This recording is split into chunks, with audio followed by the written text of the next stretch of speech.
Let things be exactly as they are. You can't change me, and you can't change God. So let things be exactly as they are. And you and me will live in peace. Kumbaya. Wee, doggy. Let things be. Back at the top. Back at the top. I know. How was everybody tonight? Oh my goodness. Hey everybody. If you haven't gotten the message, the color for today is pink. So go to your closet and find the pinkest thing you have. And bring it back for the pink explosion. The color is pink today. Because I'm going to be. We were talking about this, and yay! Look at all the pink that's happening in this room. There goes Sean. Look at all this pink. I love it. I love it. Because I'm going to be talking. We talked last week about the basic problem in A Course in Miracles, right? The Course in Miracles says what the problem is. Well, I'm going to spend 2 weeks. So we talk a lot about what the major like why it's basically because we think we're separate. You know, and there's and we go a lot into that, and that's a real juicy thing to do. We do a lot of that, but one of the things that the Course in Miracles does a really good job at is showing us the big fallacies in our brain, in our head, and in our thinking that unravel whole worlds that we're supporting that we don't know that we're supporting. How exciting. So I'm going to talk today about the concept of innocence. Yeah. And how that really messes with our spirituality, with our sexuality, with our what we are to do in the world, how we present the guilt and all of the things. A lot of stuff we do is about our innocence, and we're not really conscious of it.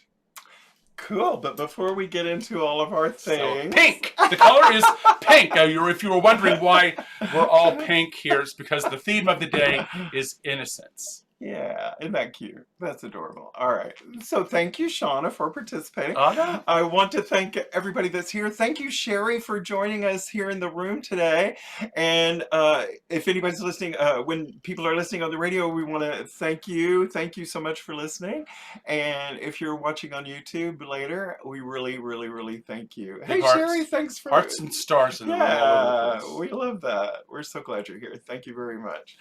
So, wow, let's just land for a moment. Woo! How's your Sunday? What a beautiful day we've How's had your New already. Connie Poole's here too. Hi, Connie Poole. I know the New Year's. We're now into the first month, or so we're starting again, right? Do you make New Year's resolutions? You know. No? I don't really do resolutions either, but what I do is, what we do together is start the workbook lessons all over again on January 1st. And I know you guys are really good course students, so you start the day with the Course in Miracles lesson, right?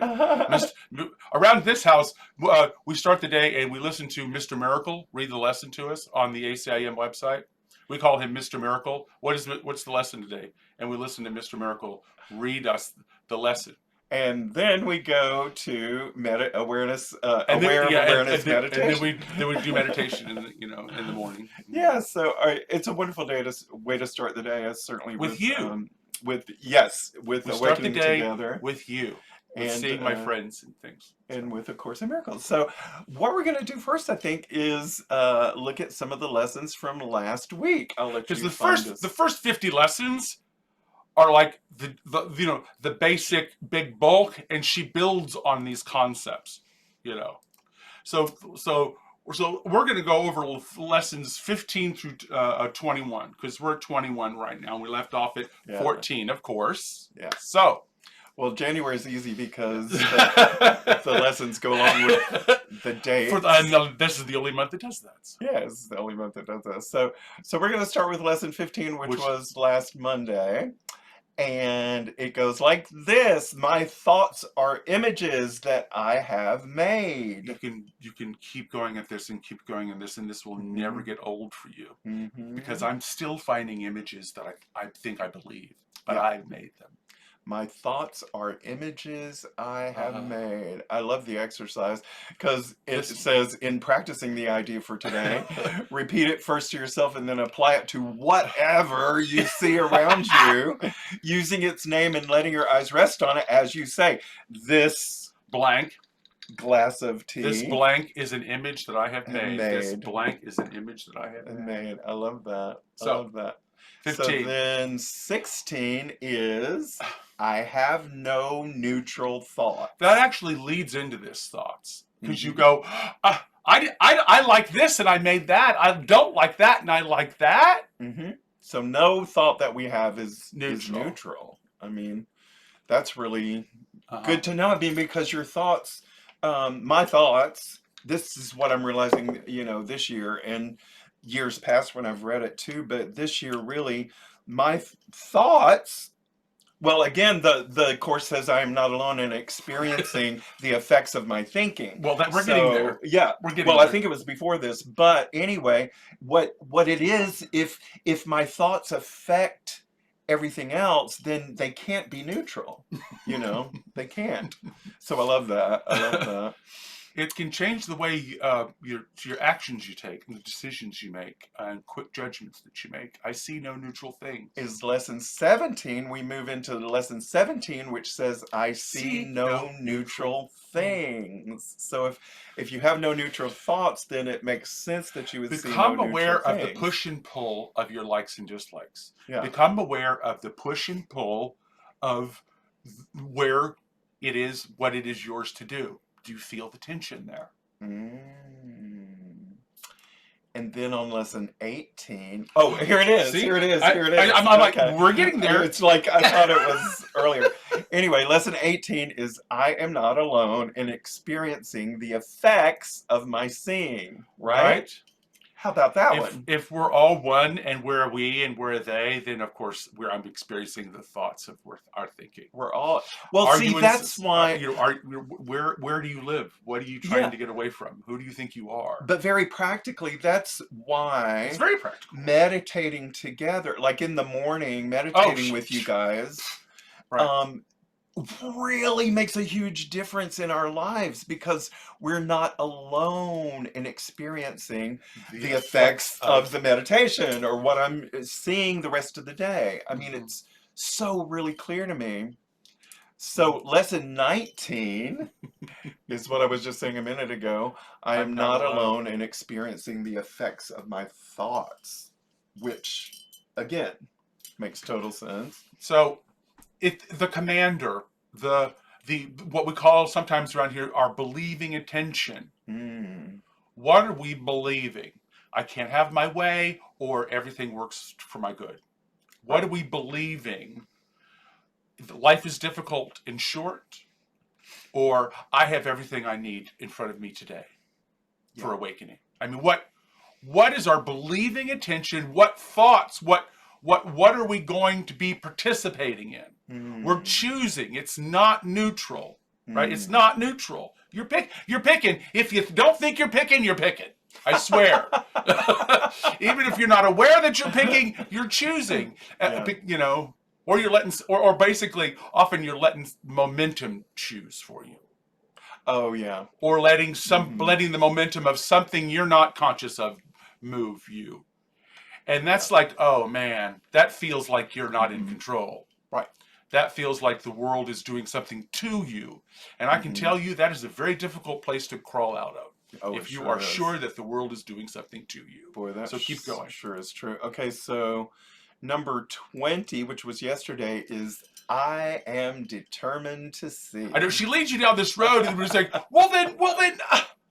Well, that's where I want you. I want you to be paying attention if you understand the consequences, if you understand what this is really doing to you and for you, and how you could just change your life and what happens to you and what you experience drastically. If your mantra was, I am determined to see. Or, Oh, what's the next and one? then today is, I am determined to see things differently. Isn't that just brilliant? Puts the next line, it's like, oh, wow. oh yeah, I don't want to see what I want to see. I want to see what's real. Yeah. Right? I want to see what's real. I don't want to see what I make up. I want to participate in the reflection of the truth. So I wanna mention a little experience I had with these two lessons. I have a friend that was talking to me about a situation that was going on with her, and it involved another person who was really, really coming down hard on them, giving them a lot of advice that was not welcomed and things like that, like really Has being... that ever happened to you? Somebody giving you unwelcome advice in your life? Something that was, this person, she felt was being very heavy-handed with her. So anyway, we started talking about the lessons and we got to I am determined to see, and then today we had another conversation, I am determined to see things differently. And she had been working with these ideas for a couple of days because I had mentioned these ideas to her on Friday. And she told me today that that person actually called them back up and apologized. And I thought that was really cool because that was unusual behavior for that person. This person that was saying all this stuff to my friend never apologizes. So I thought, well, how interesting, because we were talking about a shift in perspective. I am not Alone in the effects of my thinking. Yes, exactly. So she shifted her thinking, and somehow that shifted the other world. person, the vibe in the world. The vibe in the world, yeah. Their relationship, the tension could be felt, was lessened or something, right? Yeah, something.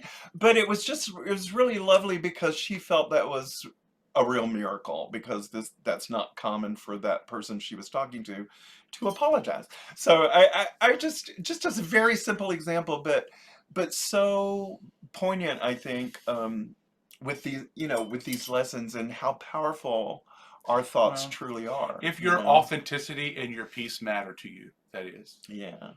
If your peace matters to you.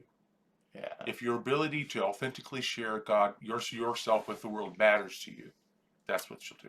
Yeah, it certainly does matter to us all. I know that. Oh, no. That hang out here. It's the only thing that tastes good. All right, let's sing a song. What's our sing-along today, We're sweetie? going to do a sing-along. I'm put it in the chat. I got to remember to put these verses in the YouTube channel too. So what I like to do so much is mash up mantras with... where's the chat? Oh, here it is. Okay. I like to mash up mantras with old Christian songs that I learned in church. So what I'm putting in the chat now is a mantra called Jaya Shiva Shankara Boom Boom Hari Hari. Hand in hand. You missed the hand in hand at the bottom. Oh, okay. We'll walk with each other. We will walk hand in hand. And together we'll spread the news that love is in our land. All right. Let me get over here.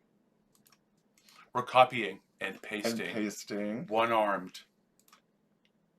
And here we go. All right. Yep. Now the whole thing's in And if you there. have a guitar, you can play There's the Chords. There we go. It's in the thing. Okay. So I've mixed this mantra with we are one in the spirit. We are one. So instead of saying the Lord, I'm saying the love. And so, I like to mix things up a little bit. The Jaya Shiva Shankara Boom Boom Hari Hari. Let me tell you a little bit about that. Sing it with us. It's fun. Well, Jaya means victory, and Shiva means the auspicious one or the benign one. God. And Shankara means the destroyer of obstacles or doubt. And then boom boom is the drum that Shiva plays, you know? Boom boom, hail Make it to, so. It's make like, it so. make it so. Hail to the remover of all evil, the remover of obstacles, the great God, Goddess, Mother, Father, God. Mahadeva. Mahadeva. The great God. Yes. And by the way, Shauna, thank you for playing some of my music this afternoon before we entered this. We say, is she gonna play? Is she gonna so play? awesome. Is she gonna play our next song? Is she gonna play our song twice? Are we gonna hear her song twice? So here we go. Let's Sing do along this with us. as a sing along. Hopefully you'll get it. It's pretty fun. Yeah, and if you were in a youth group in the 70s, you know this. You know this. Because we sang this in the fellowship, in the youth fellowship brunches and things like that, and it was always the guitar, and we are one in the spirit was one of our favorites. So you might even remember this. It was quite fun to put these together.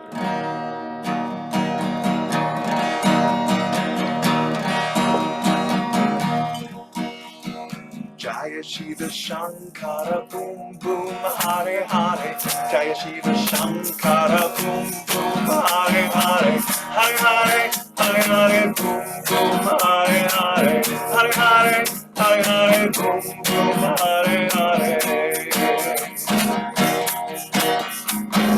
Jaya Shiva Shankara Boom Boom Hare Hare. Jaya Shiva Shankara Boom Boom Hare Hare. Hare Hare Hare Hare Boom Boom Hare Hare. Hare Hare Hare Hare Boom Boom Hare Hare. Hare Hare. We are one in the Spirit. We are one in the love. We are one in the Spirit. We are one in the love.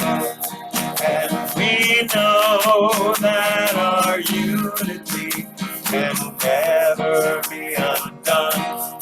And we awaken together by our love, by our love. We awaken together by our love.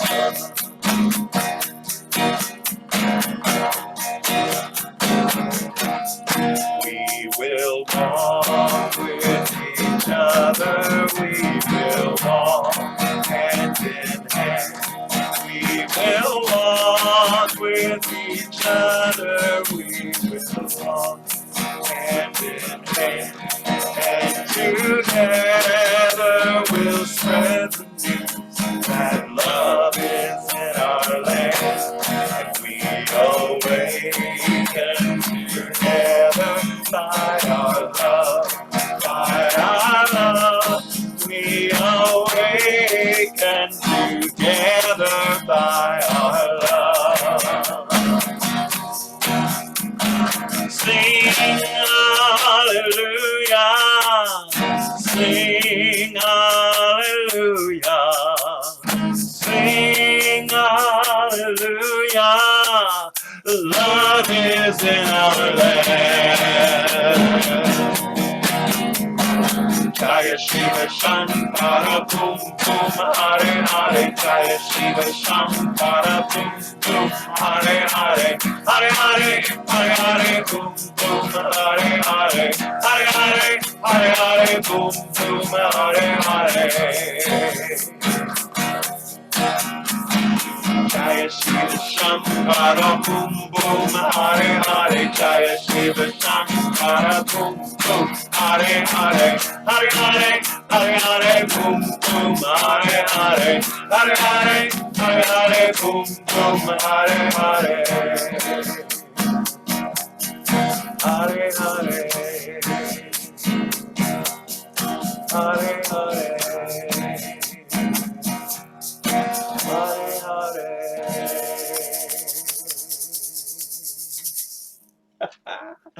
We awaken together by our love. Is that not the truth? Yay! Hi, Reggie. Lots of hands in the room. Yay! That's lovely. We awaken together by our love. No by other our way. Love. I know. So let's land. Oh, Regis is here. Hi, Yeah, Regis. I know. Is that nice? Oh, thank you, Sherry. All right. Let's ring the bell and breathe and do a little Om, a little meditation. And then we'll play a video, a meditation song that I wrote from a Course in Miracles lesson called God Has Condemned Me Not. So today, as Glen said, we're talking about innocence. Here we go.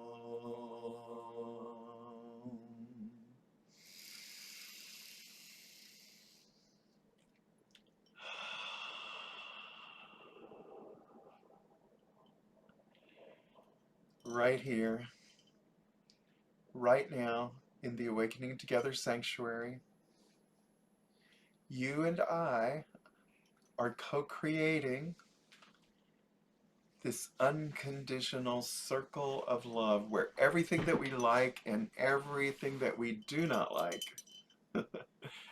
is welcomed. We learn from it all. Today our topic is innocence. May we dive deep.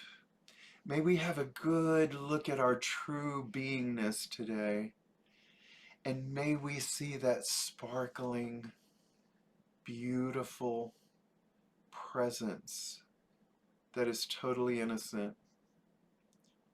That which animates us, that innocence, that joy, that peace, that love, which is actually there all the time, which is what we are in truth. May we see that very clearly today in our time together. And let us know that God has condemned us not. No more do I. Blessed be. And so it is.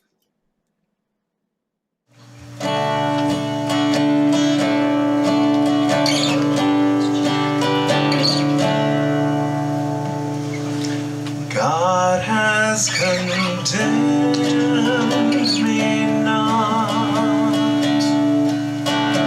God has condemned me not. God has condemned me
Oh, We'll thank love you, that. everybody. Oh, hi, Jacqueline. So glad to Yay. see ya.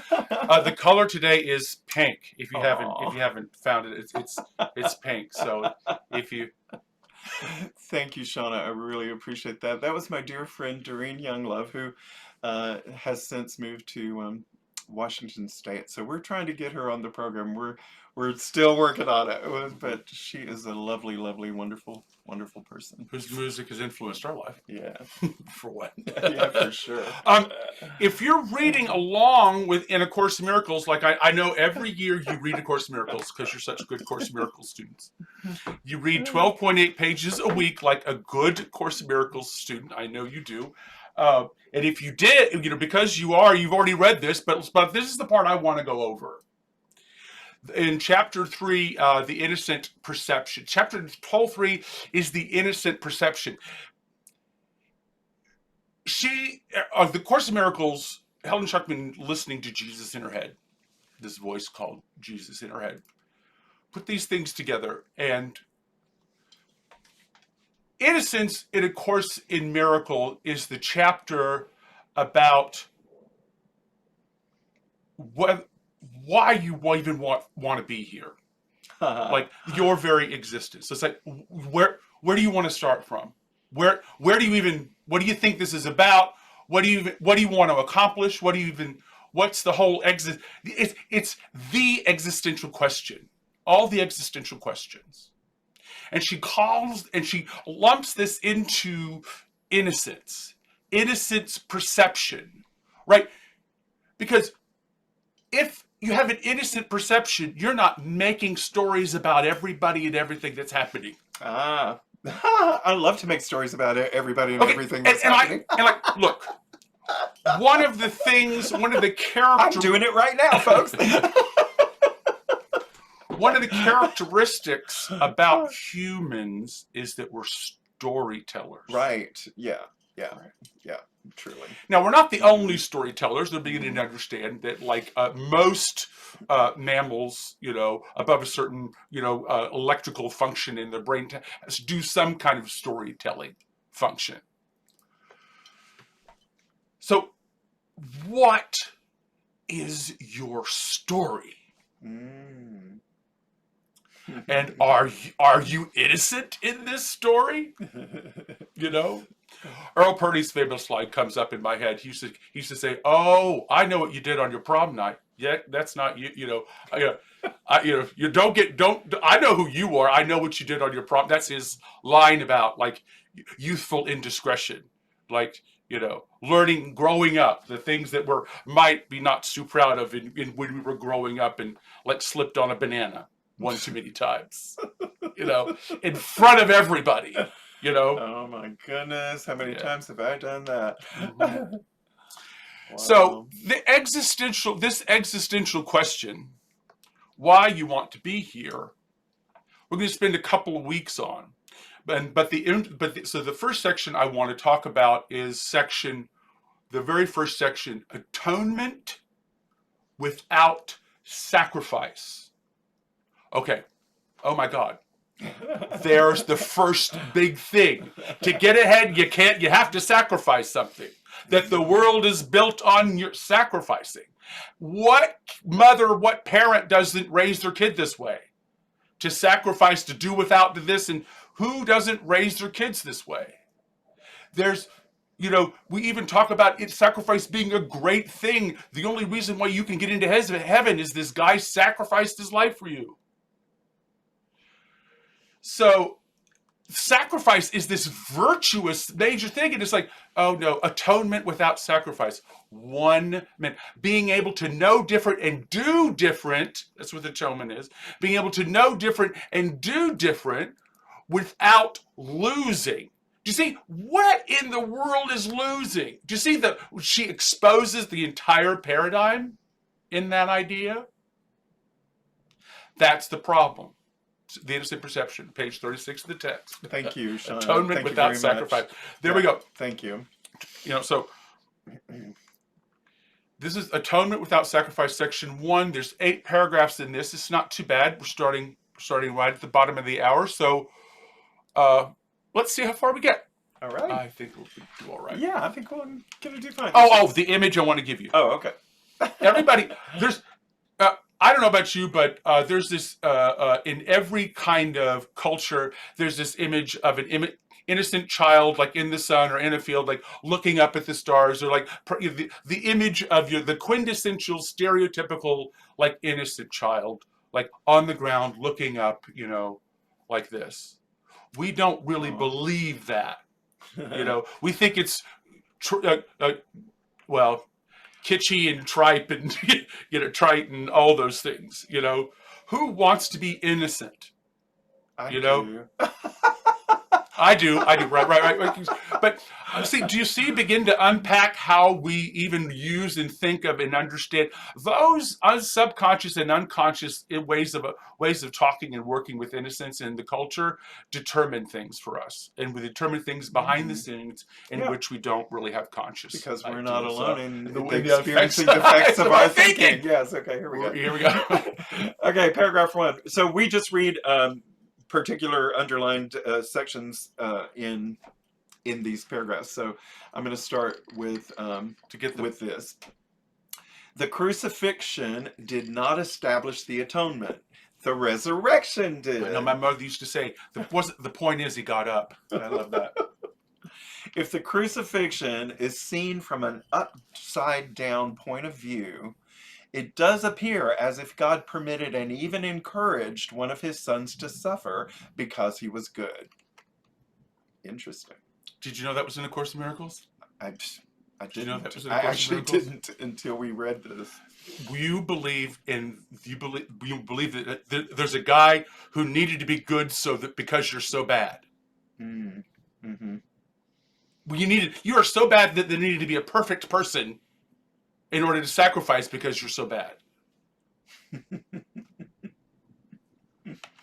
I don't think I'll go with that one. Well, I don't think I'll go with that thought. That's also not a non-dual understanding of the Bible as well. Exactly. So I'm being just a little bit disingenuous, but that's what she wants you to understand: the subconscious ways in which this affects our seeing.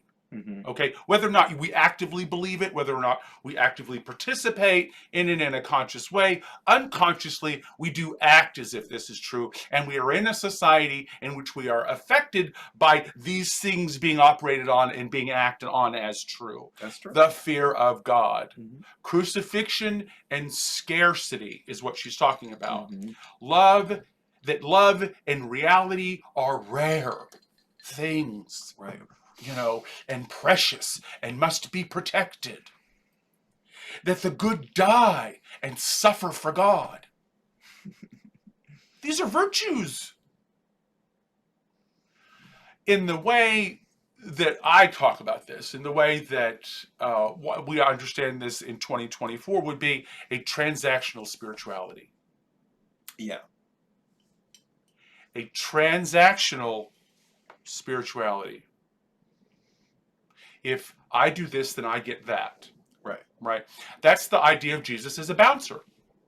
I know you and I don't know you, and you're dressed right and you have the right haircut and you have the right clothes or you have the right thing. It's Jesus as a bouncer for heaven. It's the best club in the world. It's got everything. Right? So we're far enough along in our journey that we can see what this is. It's the projection of our own unworthiness, right? It's a projection of our own, what do we call here, the I am bad belief, a projection of our own discomfort. Everything is transactional to the ego. Right. It can't understand so anything. How is that influencing where do we still have belief that those transactional ideas are us? Mm-hmm. That we're getting it. Mm-hmm. Absolutely. Mm-hmm. So this creates a dangerous world. Mm. Well, one in which your dukes always have to be up and everything like that. It's not my fault. It's a dangerous world. That's just the way it is. Buddy, buck up. Buttercup. Did you have a dad like that? Told you to toughen up? I didn't have one of those dads. I know a lot of my friends did. That's kind of that's the kind of thing that happens to boys. shut up and shut down, right? Oh, right. You know, and Yes. and for women it's act perfect. It's a version of it for men, but for women I think it's a really like act perfect, you know. And for boys it's shut up and be strong. This Wow. projection, those core identities, those believing attention, where our commander is, where our commander sits, Hmm. is what we're gonna go with. And understanding this ding ding ding transactional, oh, I'm on the wrong road again. I got on the transactional bus. You know, you just get off the bus, right? Mm, There you go. The first way she wants to, is to good. begin to understand how we sell our innocence out is the belief in a transactional spirituality and the projection of our own I am bad belief onto in creating a dangerous world. Yeah. Where sacrifice is necessary. Mm-hmm. Read the next one I've highlighted for you. It's the first and last paragraph, first and last sentence of the second paragraph. Okay. So, The best defense, as always, is not to attack another's position, but rather to protect the truth. Now, I find that a strange turn of phrase, protect the truth. I don't really like the word protect. protect the truth in your own mind. Right. Okay. In your own mind. Yes. Okay. I was not punished. I being the Jesus character. Okay, Jesus says, I was not punished because you were bad. The holy benign lesson the atonement teaches is lost if it is tainted with this kind of distortion in any form. There it is. Yeah. There it is. Out of Jesus's mouth. Well, you know, it's Mm-hmm. Jesus' love for you that, you know, he saved you, but you're so like, but you needed to, you know, so think about where that puts us. Think about what that operating worldview is. Mm. It's the defense against the defense against the truth, and it's called an inversion, projection, and persecution. We justify our actions in this way, unconscious acts. I had to, you know. He doesn't learn his lesson if he doesn't. If this doesn't happen, you know. We project our own feelings of persecution and Right. justify our actions onto the world. You know, whatever it is, animals. Yeah. Or, you know, look at how we grow our food. I mean, all of it. The reminder here is my understanding is not a powerful contribution to the truth, right? Because so I'm not putting my attention into the world to try to fix what's out there. Where is my attention? Where am I looking? Where am I? What am I solving for? Again and again. And she's talking about innocence and how to move past a transactional view of the world. The distortion here, we live in such a distorted world that we truly believe that we need to be saved. Mm. You do not need to be saved. The fundamental understanding of your innocence is that you don't need to be saved. There isn't something broken that has to be put back together. Yay!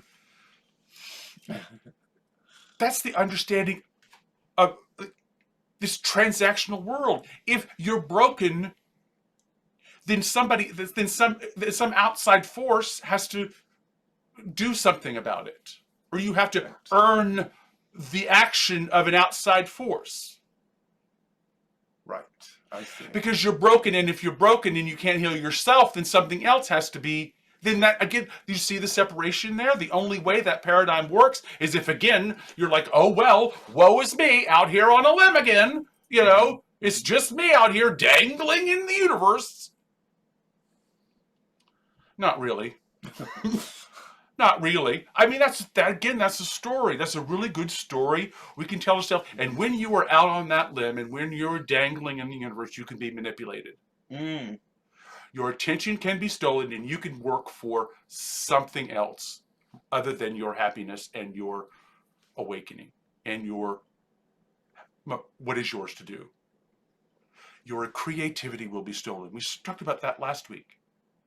Steals your creativity. So this idea of innocence and the defense against the truth is linked in to our fundamental belief that we need to be saved. Yeah. And this is in chapter 3? 3. Yeah, this is chapter 3. Yeah. It's about existence, your existential understanding of what your life is, what humanity is, what your consciousness is, what this is all what's happening. Because we don't even have a really fundamental understanding of kind of what is happening.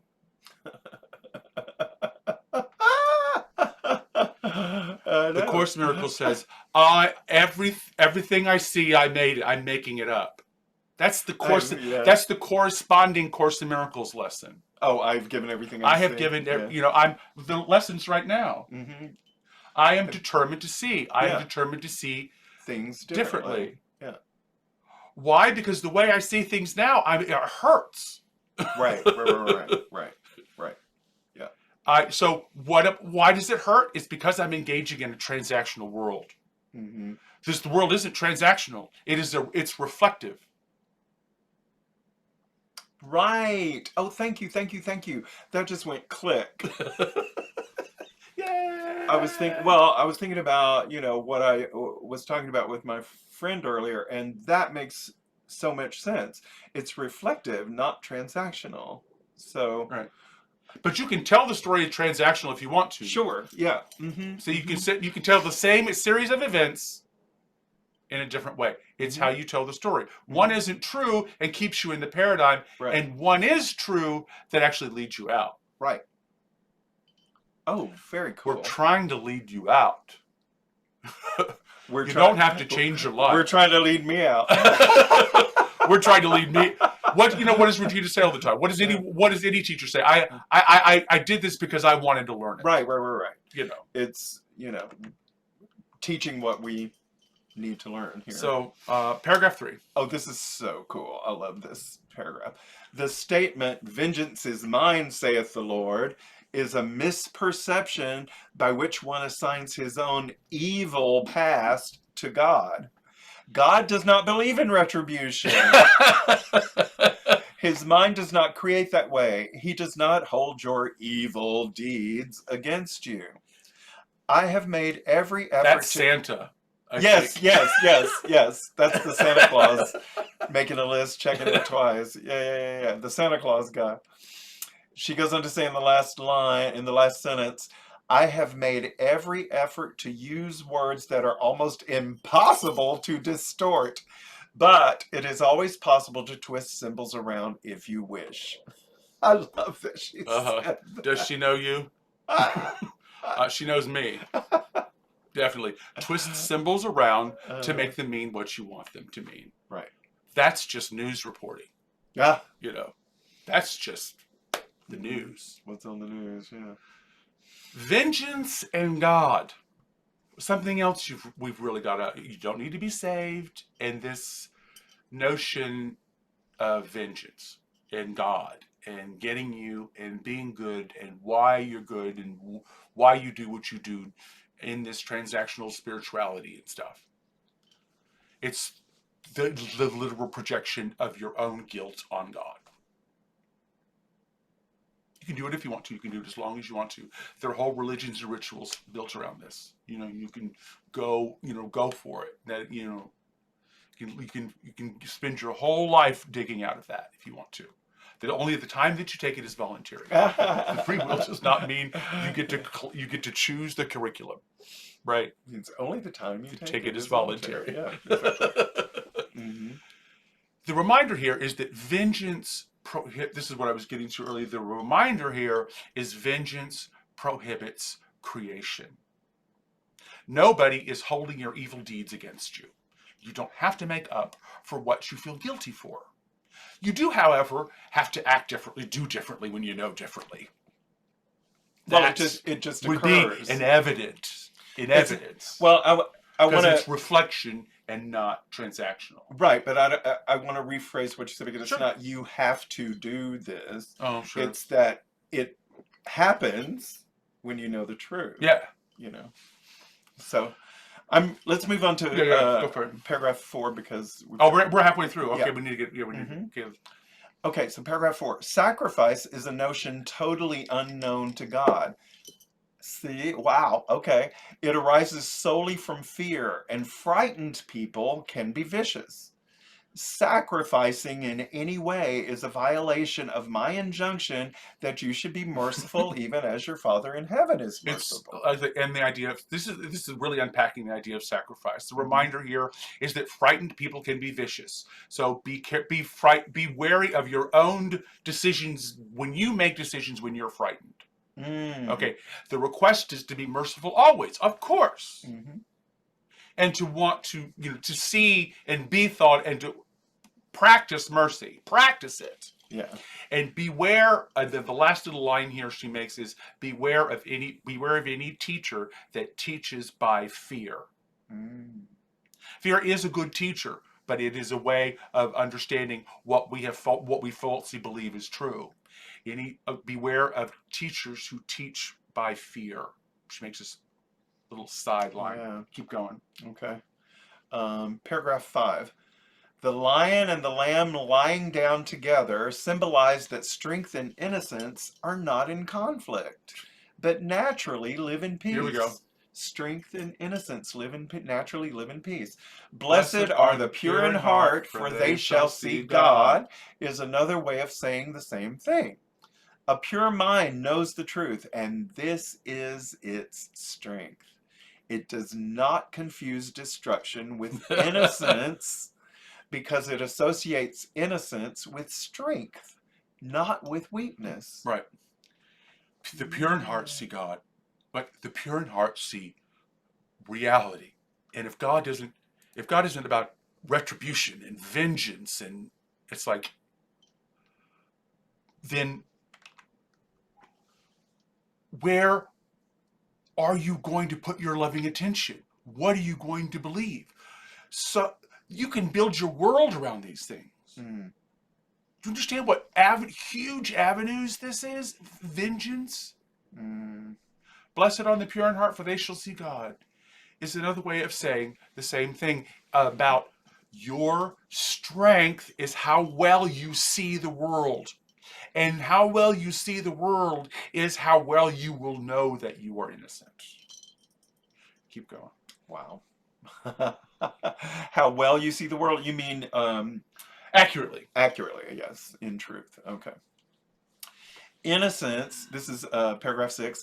Innocence is incapable of sacrificing anything because the innocent mind has everything. It can only honor other minds because honor is the natural greeting of the truly loved to others who are like them. So, honored greetings, honored guests. Innocence in the atonement, innocence and wholeness. The reminder, she gives us a reminder here. The innocent mind has everything. Innocence protects wholeness, because that's where wholeness is. And here's the cool part. Innocence cannot project. Right. You want to be in a good place. If you can find your innocence, and live and look from there, you will project less the best you can. The atonement, this oneness, this correct perception that becomes open to us in living in this innocent space, we see it as sinless. We see a state of innocence, and she calls this state the state of grace. The request here is to make the choice to see atonement, to make a choice to see innocence. So that's a practice. So paragraph 7. Wow, I love this. Make the choice, you're saying, to see. That's our loving attention. That's the commander function. Yeah. What choices am I living it? Am I really satisfied with this transactional world, this transactional spirituality? Or is this innocent perception, this desire to see the world as it is, more satisfying. Yeah, infinitely. Well, Okay, paragraph 7. might be. Might be, yeah, maybe not. Depends on how you want to look at it.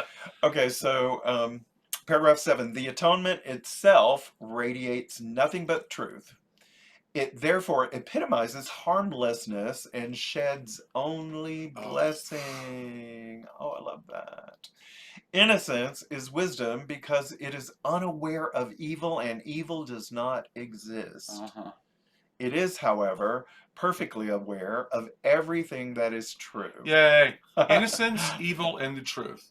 The request here is to epitomize in your own being, in your own presence and development,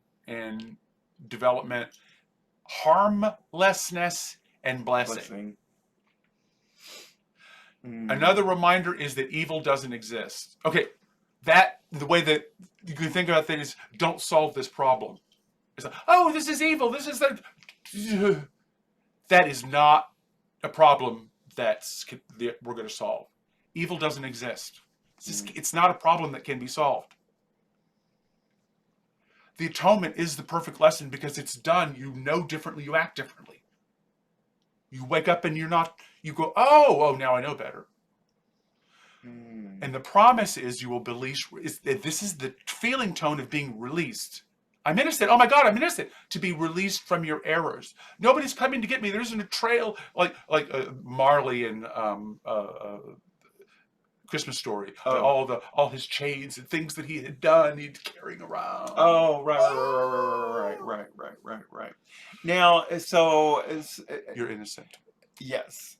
So before we get to this last paragraph, and I'm going to have her read all of it because it's so beautiful. I just want to touch on what you would say to someone that says, well, how could you say evil does not exist?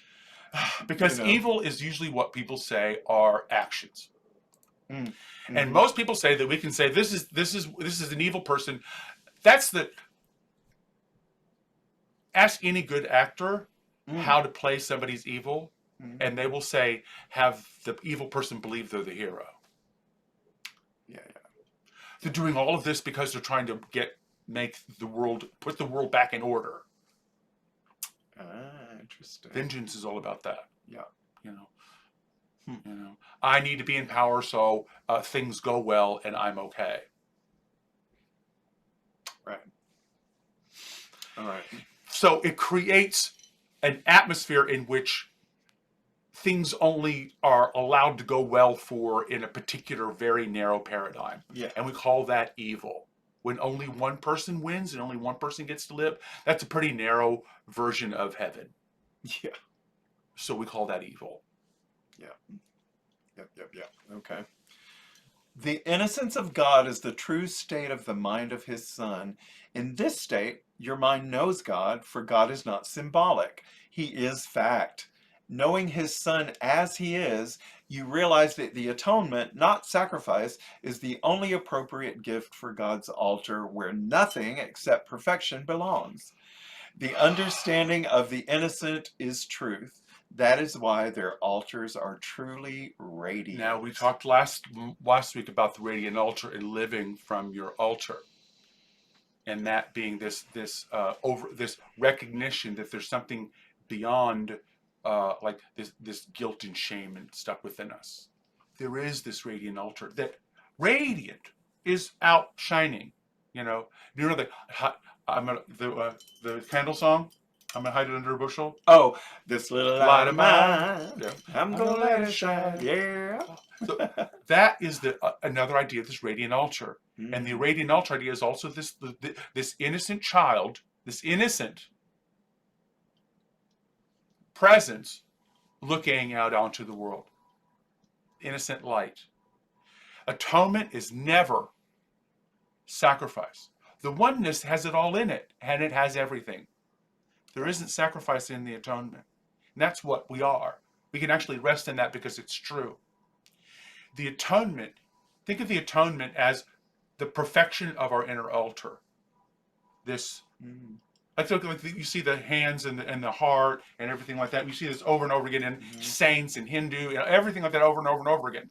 Because it's sort of a truism in the way it kind of dynamically feels. And that's what I call radiance. And that's kind of that's how I experience authenticity. I want to live from my altar. I want to live from the light that is within me. I want to live and let you know my presence. So I'm not performing Glen, I'm sharing Glen. That's why it's not transactional. I want to share myself with you. I don't want you to like me because I do something for you. That's a whole different way of approaching your life, our lives. What is your story? We love each and every one of you. My name is Reverend Glen Ganaway, your favorite anarchist preacher. This is the love of my life. Reverend Yolanda, I want to remind you to listen to the voice that likes you. She will tell you that we are one, and she will tell you how to act like it. Stick around, and it's a great program. Stay have a great evening. Thanks for joining us, and we have Enlightened Leadership next. We do. So we're excited. Okay, goodbye, everybody.